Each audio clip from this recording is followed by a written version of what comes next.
countries, entire countries are in trouble. The likes of the World Bank and the IMF, as they always have, for handouts. And what that does is, again, there's an artificial war being created in the Middle East.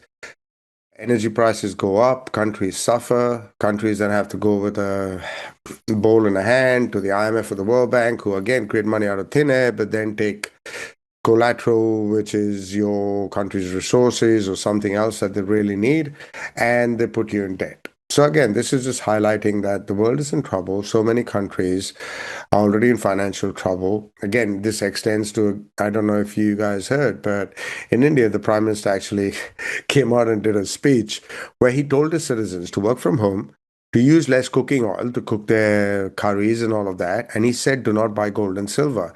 Now, for an Indian Prime Minister to tell his citizens, 1.4 billion of them, not to buy gold and silver because the US dollar is getting too strong, what is that telling you, mate? These guys have no control over what's going on in the world, and it plays into the bigger purpose. When I left India, just 6 weeks back, the Indian rupee to the US dollar was about 80, 82. So one US dollar gave you about 82 Indian rupees, which was also at an all-time high. I checked this morning just to bring it up. It's 95.25.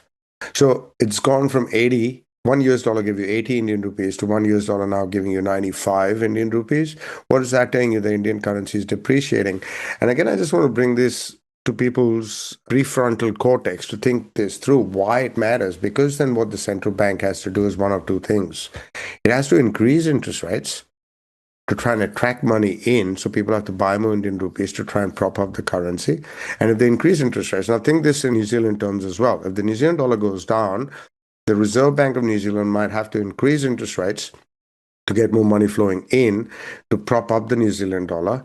Or, again, I've brought this up once before where I've looked at the Reserve Bank of New Zealand's balance sheet, and they have foreign exchange reserves.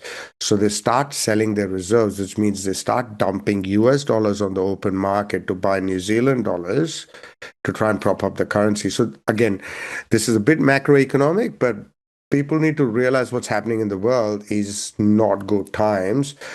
There is a lot of stuff happening below the surface till it blows. And when one country goes or says we're bankrupt or we don't have money, the traders in the market starts looking at which country could go next.